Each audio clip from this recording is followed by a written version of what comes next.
Icha hemba lao school thengkhrani salase school chatpai base ngana chatkadabani oja singna tanglakpa para sing puning sangna tagadabani khangdaba leirabasu oja singda hangduna gyan loksing phanganaba honagadabani ko isadi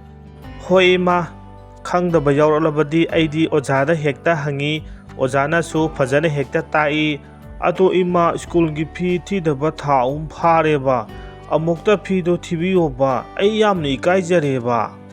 hoi handak sehul sigi manungda thirage ko ichana wakhal nungaite haiba aisu khangi ka hena wakhal khanjanba yade ko lairik ta puning changadabani asumna wari sana sanaduna mama macha makoyeni school tamna chalami lambida laikai dugi inakhunba senjau paiba sendoi sanaba chawbaga thengnarami nakoi namana cha se udaba koireda nasa gache pakhang pharene ko class kya no hojik tamli basina ibe mana kaithel da pochai yon budubu imonu puba ngamjari bro ko nadre hairagane nabungda hekta hayu ai mateng pangge ko noi ge ina sendoi ga loroi ko isam chamna asum mateng pangjage nasa haire asum naha oiri chung phiral haire asum yari pamuje haibani da kaithel da pochai khara yonduna koha haduna sentan bado tada class 10 tabjariye mathang sahida metric exam thadoine hingna bahaiduna asum honare bahaibadune thabak supam nongpham laitabadu da kaithel da tholaga sen tanjari haibadune tada hoi matang sabada awara patraka lerakwa yaurabadi tada hoida hangjarake hojumaki di nachana yana ba hona jariye ho adoni honau nopi haibasidi imungunung puba ngamna ba honagadabani nahaki nupadsu honaba yamna kanjaram nupani adubu line hek pamdana pukredana laibak kini khanto u adu aina haibado kauni ko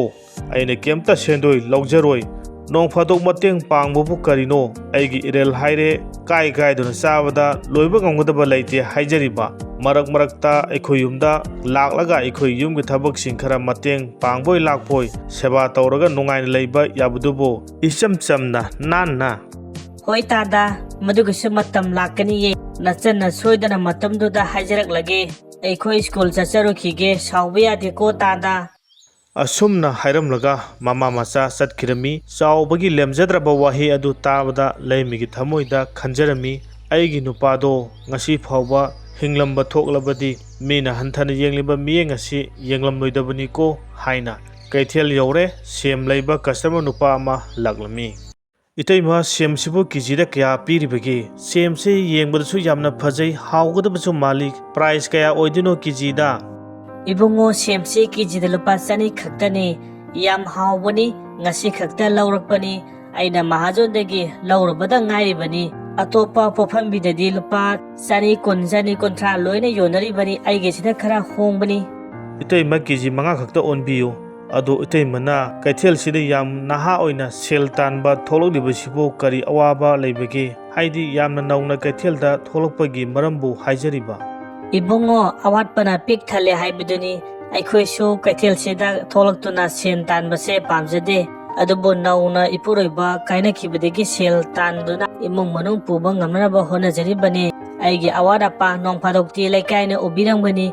numit khudingi di mateng kanasu pangmu ngamloi icharopa amakha class 10 tamle madumatang graduate phawba tamlaga private ki bu oire government ki bu oire afangba thabak ama hekta tawraga aise potharage haina khali masi phawbodi ai megi minok masa kharadi khangkhiba tariye itay mana haibiribadu yamna chumi khedokningai leite ado itay magi nachanapaduna graduate hek pass tawbaga aisu pangbya mateng pangjege aigi pharmacy gi accountant amani lawgadaba darkar leiri haujumaki dinateda sei kharigi matungdani matamduda itay mabu aina khungu lijarak lage hoi ibungo mateng khara pangbiyu ichanopa su lairpodi phana sum horok libani school ladigi topper su sei khuningi mahangna asum ta aduna laglibani asumna makhoi ani awa nungai wari sanaramlaga puksial chawru nupa du chatkirami hek chatkibaga sak yamna kingbi nupi ama laglami semsibu kya yolibano semsi masak yamna phajaye ibema lupa chani khaktani da fresh oribani ngasi ta imphal la yorak pada ngairibani yam hawbani leibiyu kari ibema gaina aisi na khoigi khungang nupi lawai nupi ga malabo Madam kaune ꯑꯩꯅ ꯁꯦꯠꯂꯤ ꯆꯥꯔꯤꯕꯁꯤꯡ ꯑꯁꯤꯅ ꯇꯥꯛꯂꯤꯕꯁꯤ ꯈꯪꯖꯗ꯭ꯔꯣ ꯑꯩꯁꯤ ꯁ꯭ꯋꯥꯏꯁꯤꯗ madam Sunita ꯍꯥꯏꯗꯨꯅ ꯁꯦꯒꯥꯛ ꯀꯥꯏꯅ ꯈꯪꯅꯔꯤꯕ ꯅꯨꯄꯤ ꯑꯃꯅꯤ इबेमा गायना एप्पल असी लोइने लौरगे सच ओनसिलु होय मैडम आई ओनजरगे केजी कुमंगा तारे पैसा ओइने लुपा लिसिंग मंगा तारे मैडम असुमना सक केंगबी सुनीताना महाकी एप्पल सिंग अदु लोइना लैदुना पुखिरमी एप्पल सिंग अदु लोइना लैखिबदगी लैमयुमदा ngannna laklami mama अखोय लेकायगी काका तोमालदो आइने स्कूल हलकपगी लंबीदा थेंगनै मागी कारदागा तोंगदुना लाई अदुगा माना हाइरिबा मखोयगी मचा अहुम लैबदु ट्यूशन खरा तौबियु हाइरी सेलसु अदुम पिरके हाइये काकादो मागी नुपीगा ऑफिस चटपनिना अगांगसिंग अदु सेनेदुना ताकपी तंबीबा ngamdriye होमवर्क तौबदु खरा येंगबोय ताकपीबोय खरा तंबियु हाइरई इशाना मखोयगी ट्यूशन तौरिङैदा नाहा के स्टडी ना कमदौबा नाहा के स्टडी मपुंग फाना ओराइबा ngamdrabadi kamdौनी करिसु अकाइबा लैरुये मामा पुंग अमानी खक्तनी अइना मखोयगी ट्यूशन तौदुइसे अइना युमदा हलगलगा मखा तान अइगी स्टडी तौबगी मतम फंगलिये मामा हो इशाना यानी बो हाइरबदी अइदी करिसु अकाइबा लैते मीना हाइजरबदी मतेंग पांगदबनिको इसे अइसे अचा थाउ लैरकपा काउरमलेदना नाहा युमसिदा लैरमुको नखोय काका सोमोरजी होयगी दुकानदगी असताउ खरा लैरुखिगे अदुगा इसागे सापोट कसु लैबिरकलगिको लैमना दुकानदगी पोचै लैरुरगा हलकपगी लंबीदा चावबा थेंगनरमी लैमा पोचै लैरुइरो नाहकना कैथेलदा हैरा खरा योनबा चटपसिबु नुंगाइरिब्राने नुपीने कैथेल थोकपा हाइबसिबु अफबा थबकति नत्ते हाइजरिबा मधु नत्तबा थबक अमा अखोयदा तौरसिदना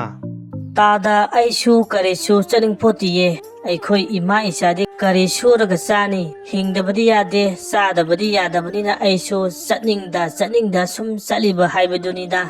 अदो अखोय युमगी का छित सेंगबा वाइ तैबा फिरोल सिंग सु चामदुना थबक तौरगेराबा थागी मतिक चाना सेलोइने लुपा लिसिंग तरा पिजगे नोंग फादोकसु अखोयगा हराव मिनोक तमिनबा याइदना नंगनगा नाहा यामना ओइरे नसकसु अदुम यारी हौजिकानगे लैसाबिसिंगना हेनबा नत्ते हाइजरिबा नाहाकी नपुरैबा काइनाखिबिगे अवाबा मैचाक लैरिबा अदुबसु अइना मोमन मिनोक तमहंदुना अखोय युमदा मरकता जगोय समिनबा याइदना वाबोबा नंगनुबा हेक यारबदी नचानपागी कैनो तौबयाबा पांगबयाबा मी ओइनबा होनगनिदा वाबा लाउंदबिदा अखोय युमदा थबक सुबगी नामादा अदुम होनमिनबा याइदना करी काइबिगे अइना हाइरिबसिबु तादा अदुगुम्बा ममल लैतबा नुपीदु अइदी नचदिये अइगी हुमांग ममल अदुतना इसा सेमदना नुंगाइना पुंसी लेनबा पामजये तादना यागदबा अतोप नुपी थबक सुनबा थिबियु अइ याबा ngamjaroy waraubiroy haina khanjai अइना नाहकपो नुंसिदुना हराव मिनोक तमिनदुना नंगी लेमोरिबा पुंसी मतेक अदु मनिंग तमना हिंजौ हाइबनी याद्रगना याद्रेदना करी उपाय लैरी नचानुपा हाइरे मी ओइनबा सेंबिगे हाइबनी नंगी करी करंबा हौजिक लनथुम संपत्ति लैदुना नचाबु मतिक चाबा मी ओइनबा सेंबा ngamdoino मी अमा ओइनबा सेंबा ngamसु ngamloidobada अवांगबा आसागी मंगलान सागलगा अरेंबदा करी कानगनी मणिपुर से सेल याउद्रबदी करीगुंबा हिरम अमतदा सनदबने हाइबसी इबेमदी खंग्रिबा मालेने को अइगी इसादी अवांगबा थाकी फमनाइबा मेसेक अमा ओइनबा हाइदुना अतोप स्टेटा लाइरिक तंबा थारी अइगी इसादी नोंमदी सोयदना मतिक चाबा मी अमा ओइरगा थोलगनी अदुगा नंगी नसादी करी ओइगनी लाइकाइसदा लौमी ओइदना पुंसी लेनबा ताबनी अदुसु मीगी लौ वाइरगा उदोरिबा खेनबा हाइबबा मसीनी इबेमा असुमना चावबगी अपांबसिंग फंगद्रबदा कमथी थोके वाजाव nganglदुना लैमबो तुहतपिरमी लैम युमदा लाक्लमी ममा कैदोरगे दुकान चतखरगा याम कुइना चंगलिदी अइ चाकलामलेबा से खरा थुना थोंगलोबा हो थोंलगे दुकानदसु याचंगलपगे पोट लैबा मयाम लाकनबा अदुगिनी अदुगा अइने युमदा हलकपदने ता चावबदो थेंगनै मागा वरी ngahak sanadure अदुगे खरा थेंगदोखरे ता चावबगी वाजाव ngangbadu इमादागा अमुक तौरकलब्रो माना अखोयगसे बाबा लैत्रेना याम उसित्तना वा ngangbani मामाना कैथेन चटपसी चलहनगनु नुपीना कैथेन चटपसे अफब नत्ते गायना अइंगोंदागा हाइरकपनी अदुदा अइना ने केमता रिप्लाई पिबिदबनी माना सुम हाइबदो अइना तारगा लैबा masu tandana adum tokhrabani magi masa mapalamda lairik tambudugi wari tani aingonda liribase yam lemjada mi madu nupado Isadine makhoi ge manaba yade ko sausu saurunu makhoina adum ngamhallu ima isagi baking da mi kanamta leite aduna ne yana ba haiduna loina gadabani ko makhoina paisa paiba hen kharbasu isana lairka marup oiduna makhoi degi mithoi mihanba oina ba hona gadabani ngasi ta sawon hairek de wai sing asi ai wakhal kaya nungaite isana matik saba misak ama oiduna laibaduna aina wana ngaijari base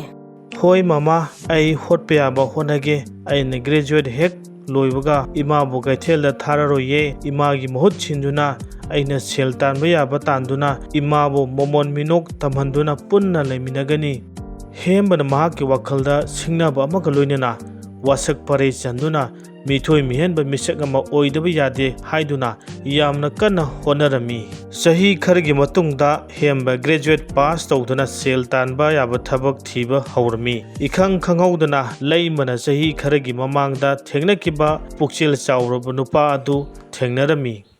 itei munatro sahi khargi mamangda apple jonphamda wari sanakibado aigi matamdu lakle haiduna itei mabu khungul lijarakpani ngasidi isona chanbire itei maga amuk unarare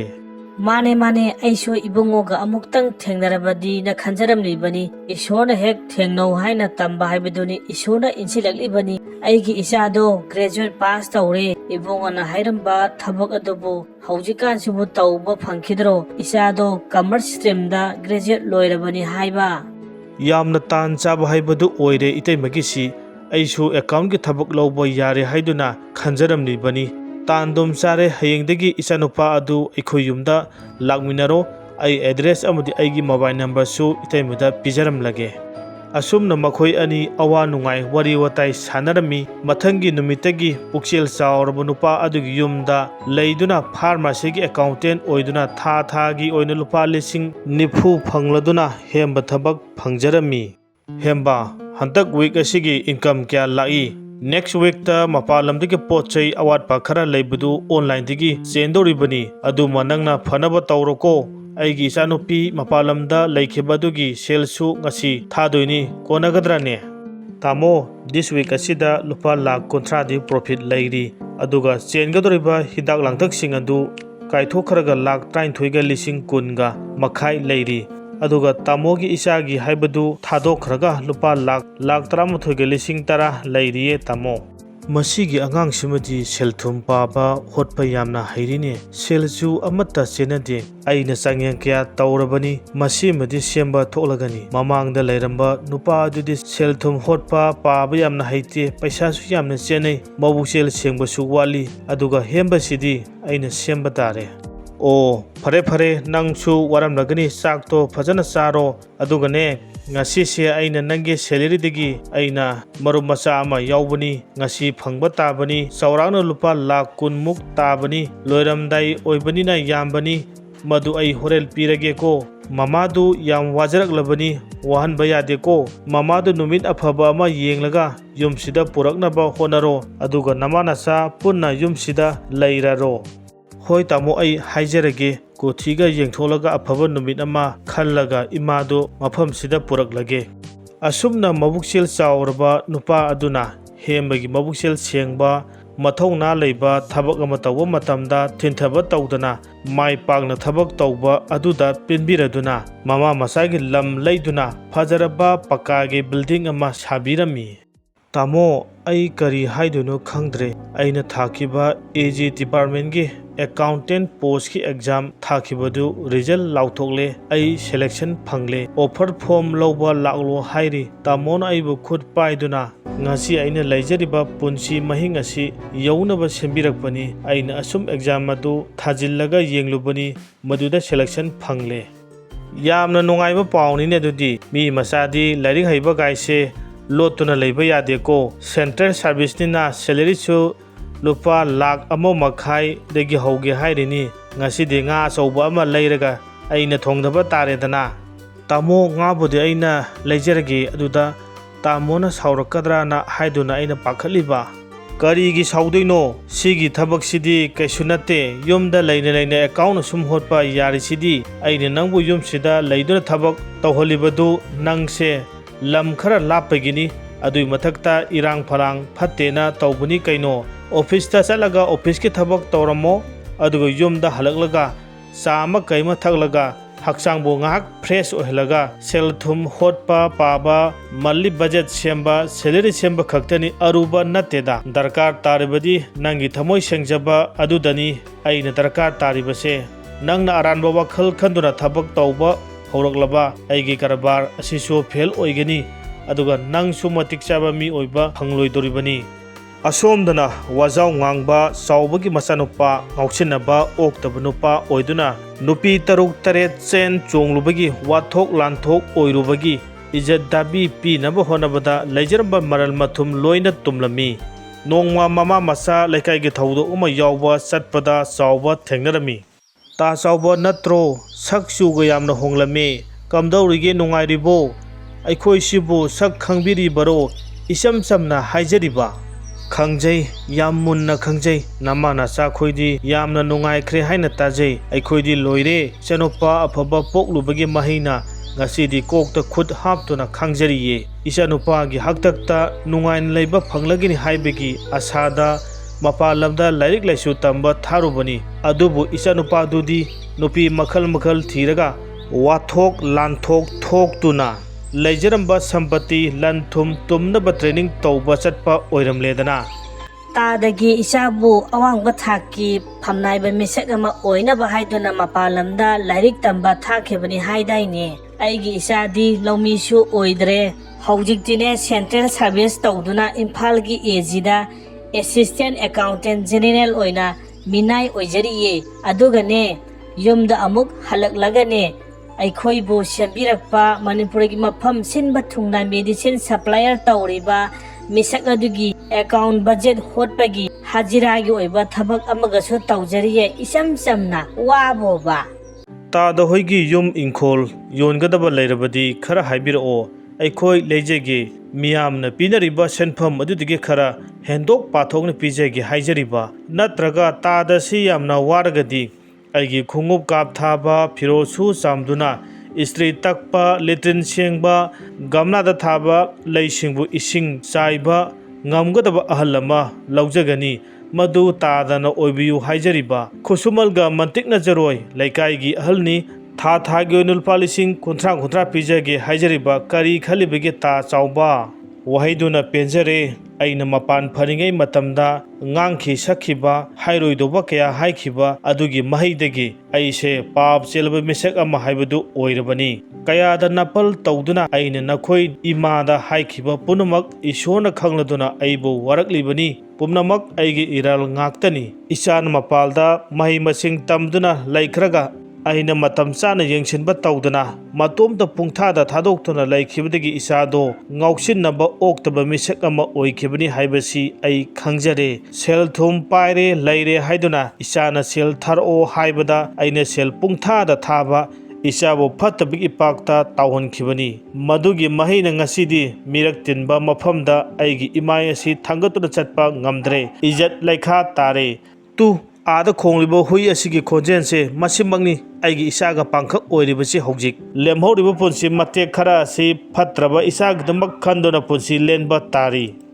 ꯑꯁꯨꯝꯅ ꯂꯥꯏꯔꯕ ꯂꯨꯈ꯭ꯔꯥꯕꯤ ꯃꯃꯥ ꯃꯆꯥꯗꯤ ꯏꯅꯥꯛ ꯀꯩꯔꯥꯛ ꯈꯨꯟꯗꯨꯅ ꯅꯨꯡꯉꯥꯏꯅ ꯄꯥꯟꯈꯤꯔꯝꯃꯤ ꯑꯗꯨꯒ ꯋꯥꯖꯥꯎ ꯉꯥꯡꯕ ꯑꯩ ꯃꯉꯥꯏꯔꯦ ꯍꯥꯏꯗꯨꯅ ꯂꯩꯀꯥꯏ ꯑꯗꯨꯗ ꯂꯝꯗꯝ ꯑꯗꯨꯗ ꯁꯛꯇꯤ ꯄꯥꯏꯔꯦ ꯂꯩꯔꯦ ꯈꯟꯗꯨꯅ ꯇꯧꯅꯤꯡꯕꯇ ꯇꯧꯕ ꯉꯝꯕ ꯃꯤꯁꯛꯇꯤ ꯄꯣꯂꯣꯏꯗ ꯑꯐꯕ ꯃꯥꯏ ꯄꯥꯛꯄ ꯃꯤ ꯑꯣꯏꯕ ꯉꯝꯗꯦ ꯍꯥꯏꯕ ꯋꯥꯐꯝ ꯑꯁꯤ LDCꯒꯤ ꯁꯥꯏꯠꯇꯒꯤ ꯊꯝꯖꯔꯒ ꯋꯥꯔꯤ ꯑꯁꯤ ꯂꯣꯏꯁꯤꯟꯖꯔꯦ ꯚꯤꯗꯤꯑꯣꯁꯤꯕꯨ ꯌꯦꯡꯕꯤꯔꯤꯕ ꯈ꯭ꯋꯥꯏ ꯇꯔꯥꯕꯨ LDCꯒꯤ ꯃꯥꯏꯀꯩꯗꯒꯤ ꯊꯥꯒꯠꯆꯕ ꯐꯣꯡꯗꯣꯛꯆꯔꯤ ꯃꯈꯥ ꯇꯥꯅ ꯄꯨꯛꯅꯤꯡ ꯂꯧꯁꯤꯡ ꯑꯣꯏꯕ ꯌꯥꯕ ꯊꯤꯝꯗ ꯚꯤꯗꯤꯑꯣ ꯁꯦꯝꯖꯔꯛꯀꯦ ꯂꯥꯏꯛ ꯃꯆꯥ ꯑꯃꯇꯪ ꯅꯝꯕꯤꯌꯨ ꯅꯧꯅ ꯆꯦꯅꯦꯜ ꯑꯁꯤꯕꯨ ꯊꯦꯡꯅꯕꯤꯕ ꯑꯣꯏꯔꯒꯅ ꯁꯕꯁꯀ꯭ꯔꯥꯏꯕ ꯇꯧꯕꯤꯔꯝꯃꯨ ꯃꯗꯨꯅ ꯚꯤꯗꯤꯑꯣ ꯑꯃ ꯁꯦꯝꯕꯗ ꯊꯧꯅꯥ ꯍꯥꯞꯂꯤꯕꯅꯤ ꯃꯤꯌꯥꯝꯒꯤ ꯁꯦꯕꯥ ꯂꯦꯞꯄ ꯂꯩꯇꯅ ꯄꯥꯡꯊꯣꯛꯄ ꯉꯝꯕ ꯑꯣꯏꯖꯔꯒꯦ